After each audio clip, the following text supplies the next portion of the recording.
I remember the first time I saw one. It towered over every known sentient I'd encountered, its skin glimmering like polished obsidian, taut over muscle strands thicker than my entire torso.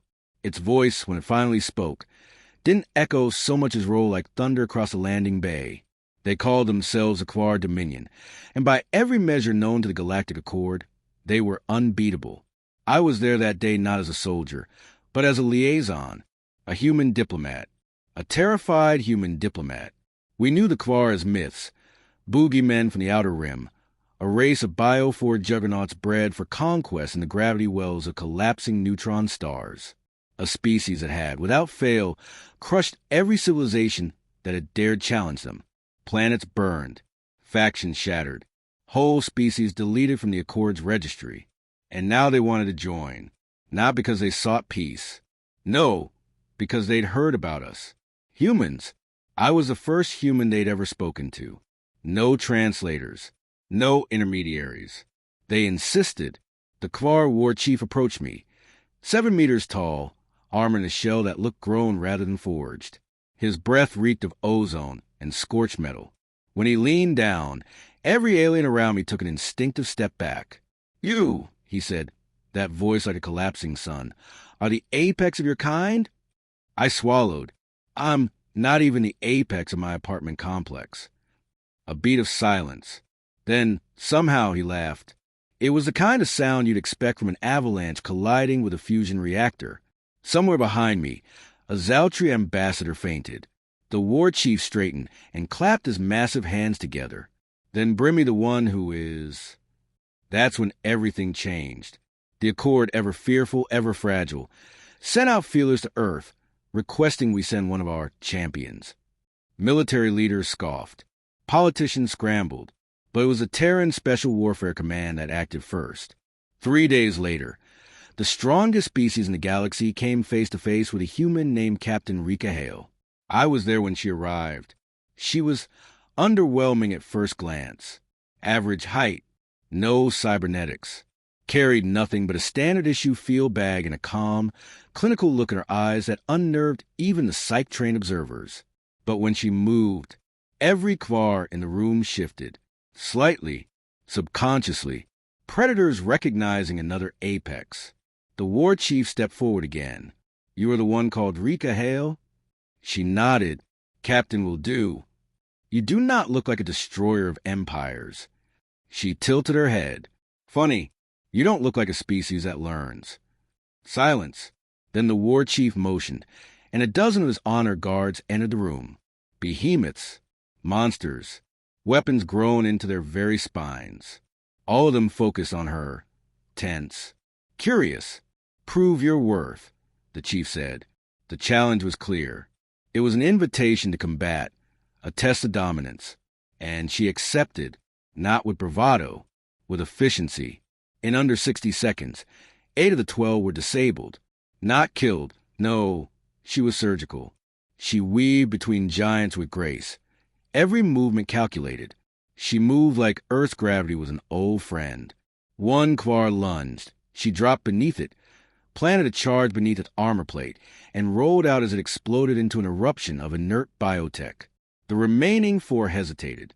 She stopped, straightened her uniform. That enough?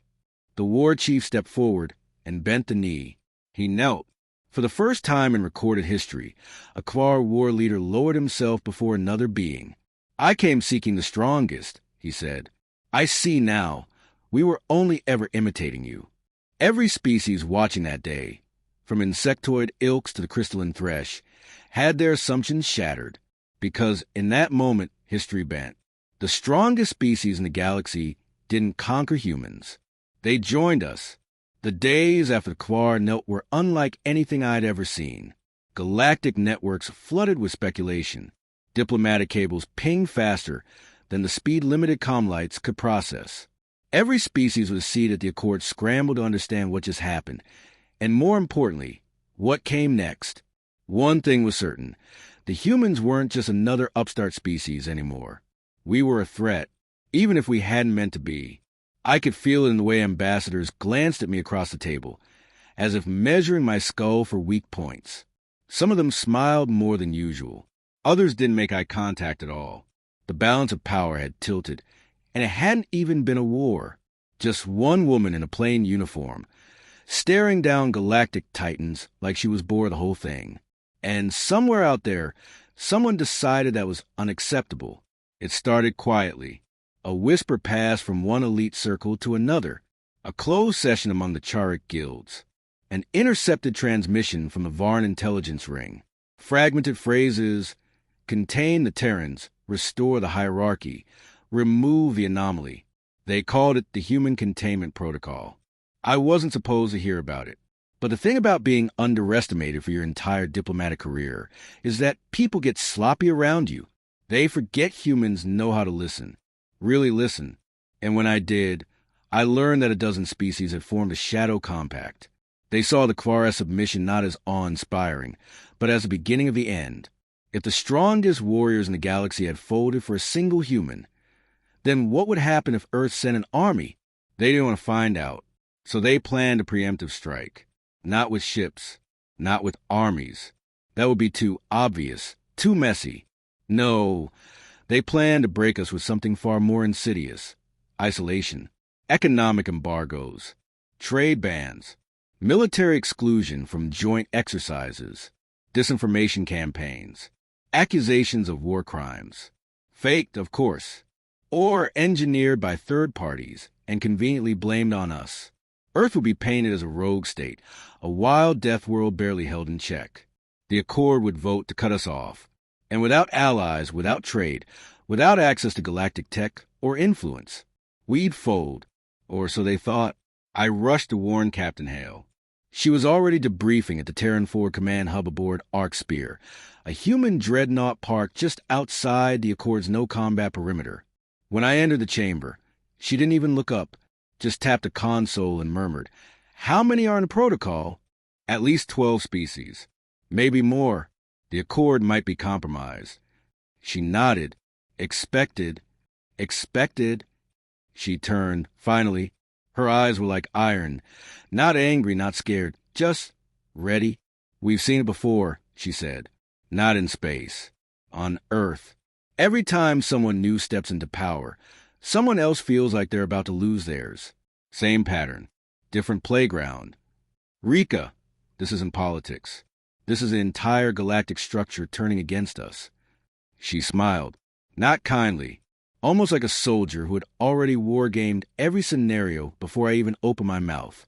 "Let them try." And then she pressed a button. Hollow screens blinked to life all around us. Dozens of live feeds. Ships mobilizing. Not just Earth ships. Kvar War Beast 2. Human K-VAR joint training underway. Coordinated drills. Tactical overlays. Names of joint squads. Iron Pack, Grabborn, Project Chainlink. "What is this?" I asked, stunned. "Our answer," she said. "You don't threaten Earth without consequences anymore. Not after what they did to Chicago. Not after Marsfall. Not after." She paused, swallowed something unspoken. Maybe grief. Maybe guilt. This protocol isn't a surprise. It's the confirmation we needed. Confirmation of what? That we're not just stronger than they thought.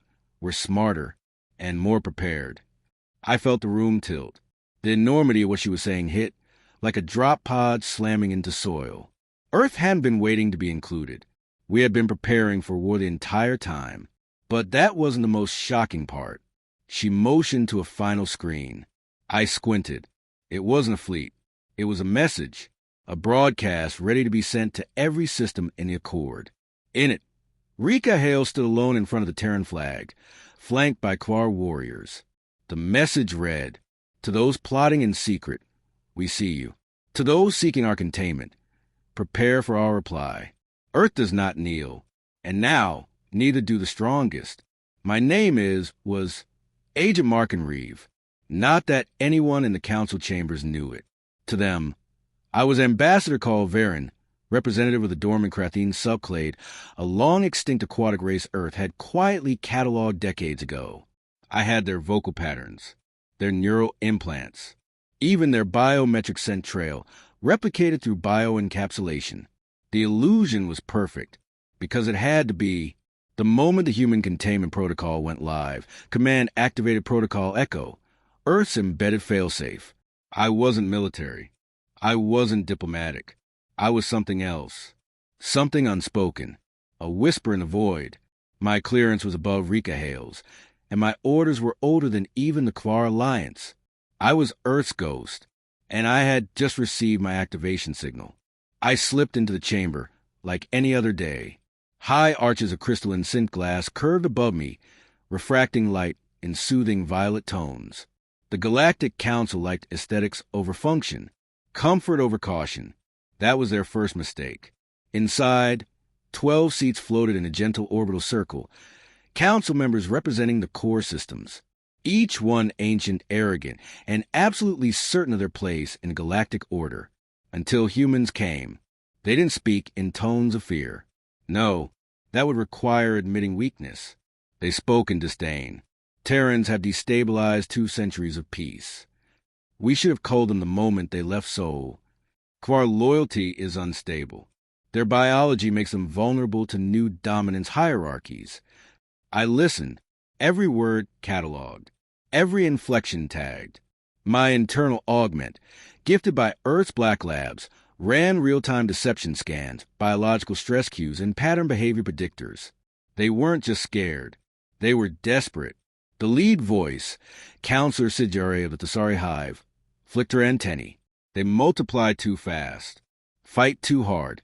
We offered them integration. They responded with defiance. Another nodded. High Chancellor Orlan, a gas-based entity floating in a reinforced hover field. They brought Death World ethics into Accord sanctity. If they gain more influence, the galaxy becomes unpredictable. That's when I stood. My lords, I said, using the Krathene slurred aquatic resonance. May I offer a counterproposal? Eyes, or sensory appendages, glow rings and spores, turned to me. I pressed the moment. What if instead of isolating them, we mirror them?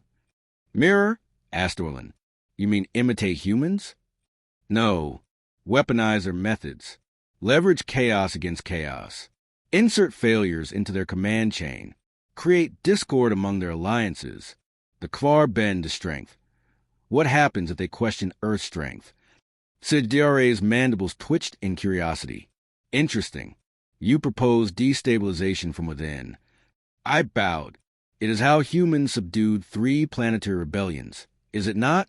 Divide, distract, destroy. They bought it. Hook, line, and antimatter core. Because while they thought I was suggesting a plan against Earth, what I was really doing was getting to show me their own plan. And they did. They unlocked the schematics for Project No-Wake, a galactic signal cascade designed to disable Terran AI networks in 41 systems simultaneously. They had backdoors, malware, biodigital kill switches, everything they'd spent decades designing. And now, I had it all. I excused myself in the chamber with a fabricated neural overload, standard behavior for water-based minds when overstimulated. The guards didn't question it. They never do. Another mistake. By the time I reached the secure channel node in my quarters, I'd already unpacked the files, and I sent them straight to Rika Hale. She called me moments later, not on an official line, on the one that doesn't exist. Her voice came through flat and hard. You're sure this is a full no-wake protocol? Down to the last byte. They plan to execute within the next 7 rotations. She was quiet for a moment. Then, you know what this means? Yeah. It's not containment anymore. It's declaration. I nodded to myself. And Earth doesn't play defense. Her tone shifted, cooler now. Focused. Then it's time. Bring the asset online. I hesitated. Are we sure about that? The last test. She cut me off. No more tests. No more waiting. Humanity's been polite long enough. She terminated the call. Later that cycle, I returned to the council. Calm, unassuming, invisible. They had no idea Earth had already moved. But I knew it was coming. And as a galactic sun arced over the Accord's central spire, one thought burned in my mind. You tried to contain us. Now watch us break the galaxy's chains. They said it had been decommissioned. A myth, A black project buried under centuries of denial, red tape, and radioactive obfuscation. Even to us, Terran intelligence officers, it was a whispered ghost story, built for a war that never happened, for an enemy no one believed existed. And now we needed it. Rika Hale stood before the triple-sealed blast doors beneath Mount Erebus in Antarctica. The air here wasn't just cold, it bit, and yet behind those layers of ice and earth, concrete, and obsidian vault steel, something older than most species in the galaxy slept, and she was about to wake it up. I was there with her. After transmitting the No-Wake Protocol data from inside the Galactic Council, I was extracted via one of Earth's deep-channel shadow tunnels and flash translocated to Antarctica in under 4 hours. As we approached the final chamber, she turned to me. "Still time to turn back," she said. I raised a brow. "You don't believe that?" She didn't answer, just placed her palm on the biometric seal. The door hissed, and then it opened. The chamber beyond was cavernous. Frozen stalactites hung from a ceiling lined with inert satellite nodes, their designs predating modern quantum comms. Generators hummed to life as we passed through layers of magnetostatic fields. And in the center of the chamber, it stood there. Or rather, she stood there, perfectly still. A human, or at least the shape of one. 7 feet tall, wrapped in a skin of living alloy, darker than vacuum. Her hair floated as if submerged in water, each strand tipped with microfilament interfaces. Her eyes were closed, peaceful, and if you stood too close, your nose would start to bleed. Rika spoke first. Her voice dropped almost to reverence. "Designation, Halcyon. Unit 1, activate." The chamber shifted. No lights turned on. Instead, you felt the change, like gravity remembering something it had forgotten, like the air itself drew breath. The woman's eyes opened. They were not human. They were not anything. Just endless, depthless black. Then she spoke. "Is a war upon us?" Rika nodded slowly. "They're coming for Earth. For us. We need your help." Halcyon's head tilted. "How many species oppose us?" "At least 12. Maybe more. Is the Kvar Dominion aligned?" "Yes." She blinked. Once. Then smiled. "Then it is a fair fight." Later, Rika confided the truth to me. Halcyon wasn't AI. Not exactly. She wasn't cloned. Not grown. Not constructed. She was discovered. Beneath the ice shelf of Europa, 5 centuries ago, during what was supposed to be a deep mining operation, frozen in what appeared to be a relic chamber of impossible geometry. No one knew how long she'd been there. No trace of her species could be found. But when she woke the first time, she spoke perfect English. When they asked her name, she said, "I was made to protect your kind." So Earth locked her away, not because they didn't trust her, but because they did, and that terrified them. We briefed her on the Council's moves, on the No-Wake Protocol, on the inevitable escalation. She absorbed it all with eerie stillness, then finally asked, "May I go to the stars now?" Rika and I exchanged a glance, then nodded. The next hour was a blur. Every security network pinged. Every orbital command was alerted. The veil was lifted. A launch cradle hidden beneath the Ross ice shelf cracked open, and from it rose the Akron-class stealth ship, Halcyon's personal craft, powered by something we still didn't fully understand. She entered without ceremony. No goodbye, no threat, just a faint smile of someone who finally had permission to be what they were always meant to be. Meanwhile, across the galaxy, in the Accord's central ring, the Council finalized their strike. Dozens of ships prepped for synchronized assault. No-Wake viruses loaded into relay beacons.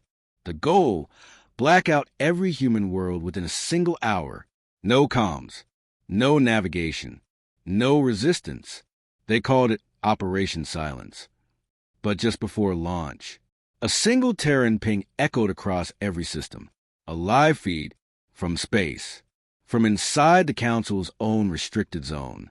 The feed showed Halcyon, floating above the galactic beacon array, and she spoke. Operation Silence denied. One by one, the relays detonated. Quietly, surgically. Dozens of servers imploded into lightless shards. The ships, blind. The virus, dead on arrival. The galaxy paused. And in that stillness, Earth spoke through Halcyon's mouth. You sought to chain us. You tried to isolate us. But you forget we do not rise alone anymore. We brought friends. Dozens of ships decloaked behind her. Kvar dreadnoughts.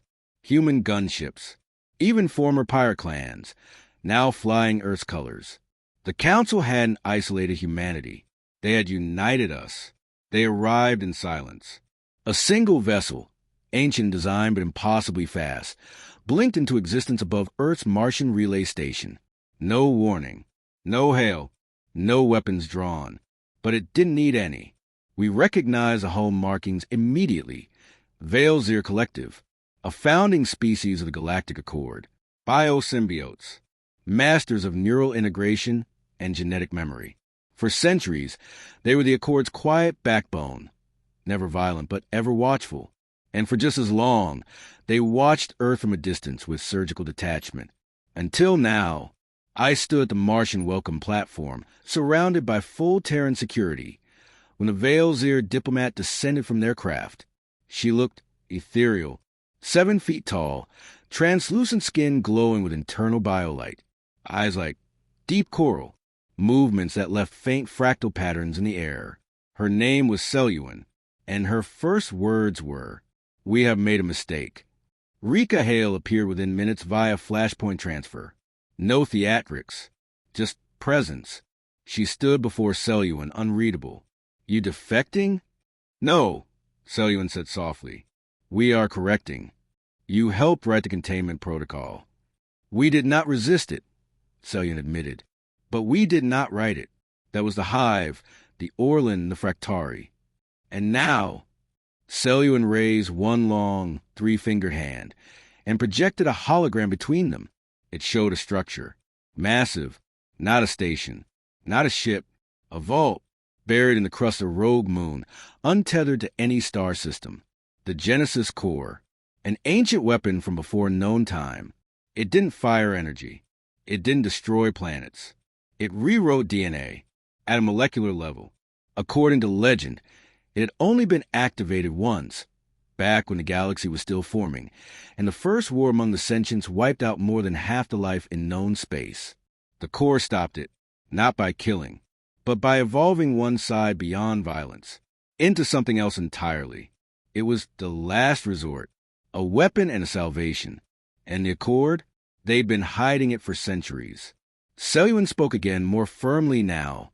"The Council plans to use it, against you, to rewrite humanity into compliance, into docility, into something safe." There was a beat of cold silence. Then Rika's voice came sharp. "No." Selûan blinked. "Excuse me, we don't need to control evolution, or be rewritten by some terrified committee." She turned toward me. "Reeve, get Ghost Command on the line." I raised a brow. "You're deploying them?" She nodded. "We're not racing for the core. We're securing it." Within hours, Operation Red Veil was live. Earth's most clandestine strike unit, Ghost Command, was deployed. Hand-picked operators enhanced through every Earth-based technique, many of whom technically didn't exist in public records. They wore no insignias, no names, just mission code names and lethal focus. I joined them aboard the stealth frigate Echo's Grin, en route to the Rogue Moon. So did Halcyon. She didn't speak on the journey. She didn't need to. Just her presence silenced fear. Even among Ghost Command, humans bred for war and deep space death, there was reverence and tension, because we weren't the only ones headed for the Genesis Core. The Council moved fast. The Orlan had activated a Sporefire host, a terrifying bioengineered force grown from gas world spores and enhanced with psionic deterrence. They were neither truly alive nor dead, just sentient enough to kill, and they were already en route. But we arrived first. The moon, if you could call it that, was covered in obsidian plates, smooth as glass, with a gravity field that changed direction every few minutes. Our sensors glitched. Time dilation spikes pulsed across the landscape. It felt wrong. like reality had been around whatever was inside. We breached the vault, and inside it, a chamber of stillness, of memory, not in technology, not in sound, but in genetic resonance. Each of us, upon entering, felt something change, like our cells were being read, like our species was being measured. Halcyon stepped forward, and the core responded. It bloomed, an enormous crystalline flower, rotating in dimensions that didn't obey physics. Light and matter flowed in impossible harmony. Then came the voice. One species may evolve. One species may rise. One only. A test. A choice. The core would offer its gift to a single race, and it would judge who would shape the future. Behind us, the Sporefire host arrived. Weapons raised. The battle began. But this wasn't just a fight of weapons. This was a fight for the right to define what the galaxy would become. The chamber was war. The Genesis core pulsed like a heartbeat made of light and memory, casting impossible shadows across the walls of the vault. Ghost Command engaged the Sporefire host with precision. Rounds that split atoms, knives that cut through time-delayed flesh, EMP detonators designed to short psionic feedback. But the host didn't die like normal things. It dissolved, regenerated, learned. Our best warriors fell in flashes of color and scream. And through it all, Halcyon stood unmoving, staring at the core. The light rippled across her synthetic skin. Her pupils, black voids, began to shift. She was remembering something, or being remembered. Cover her. I shouted over comms, firing pulse rounds through the eye cluster of a lurching host drone. She's doing something with the core. Rika's voice crackled through the channel. What the hell is it doing to her? I didn't answer, because I finally saw it. The core wasn't just reacting to Halcyon. It was communing with her. Then her voice came, not through her mouth, but inside every comm, every neural feed, every thought implant we carried. I remember now. It wasn't the core that activated Halcyon beneath Europa. It was Halcyon who once created the core, long before humans ever walked on two legs, before even the oldest races in the core discovered fire. Her kind, she said, was called the Eliada, a species of life-form construct hybrids who transcended biology without abandoning soul. They were not conquerors. They were gardeners, stewards of what they called the first bloom, a spreading of sentient life across the stars. The core was never a weapon. It was a seed. But the Eliada were betrayed by another race, unknown, unnamed, forgotten by history, but not by the stars. A species that devoured systems and burned possibilities. In desperation, the Eliada used the core once, one final time, and then they vanished. One survivor remained, encased beneath Europa, placed there not as a warrior, but as a witness. Halcyon. And now, she faced the same choice her people once did. The core would gift one species with directed evolution, not simple enhancement, but a fundamental rewriting of purpose, of capability, of soul. It would choose a successor to the Eliada. The Sporefire host had been grown, not born. They failed the test. The council species? Driven by fear, dominance, preservation of structure. They would be rejected. Only one species could be chosen. Humanity. But the core would not give freely. It demanded truth. Halcyon turned to us, not as a goddess, but as a mirror. I need to know, she said quietly. Before I choose, before it chooses you, are you worthy? Silence fell. Even the battle paused, as if the core's presence enforced its own ceasefire. I stepped forward. Not Rika, not Ghost Command. Me, just a former shadow agent, with no command rank, no medals, just a history of listening and surviving. I looked up at Halcyon, at the galaxy's last light bearer, and I said, "No, we're not." A ripple moved through the chamber.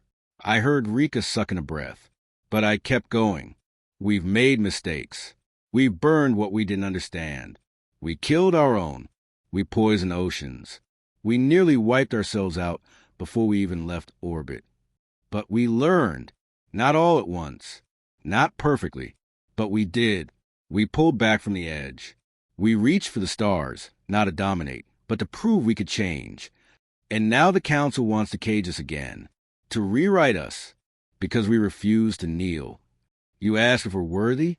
No, we aren't, but we're trying, and that's what makes us human. Halcyon's head lowered. For a moment, I thought I'd failed. Then she turned to the core, and it bloomed. Light exploded in every direction. Soundless, pure, infinite. The spore fire host disintegrated like shadows burned by sunlight. Ghost Command shields shorted from sheer overload. My neural link nearly fried. In the center of it all, Halcyon hovered, arms outstretched, and the core sang, not in words, but in memory. Every human on that mission felt it. A transmission etched directly into our DNA. Visions, futures, possibilities. Children born with eyes that could see radio waves. Artists who could sculpt gravity.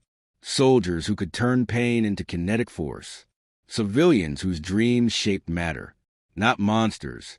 Not conquerors. Stewards. The core didn't rewrite humanity. It amplified what we already were. Not because we were perfect, but because we chose to be better. Rika stood beside me as the light faded, her face streaked with blood and awe. "Is it done?" she whispered. Halcyon touched down. The core dimmed behind her. "No," she said, and for the first time, there was something like fear in her voice. "Now the real war begins." They came from the dark between galaxies. No stars in their wake. No communications. No demands. Just the silence of inevitability. The hidden enemy that once devoured the Eliad and drove Halcyon's people into extinction had returned. We didn't know their name. They had none. But our systems eventually tagged them.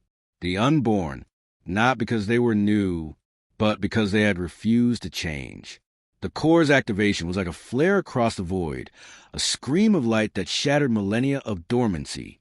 They heard it, they remembered it, and they came, not in ships, at least not ships as we knew them. They came in vessels grown from dead stars, wrapped in frozen event horizons, their hulls whispering gravitational screams.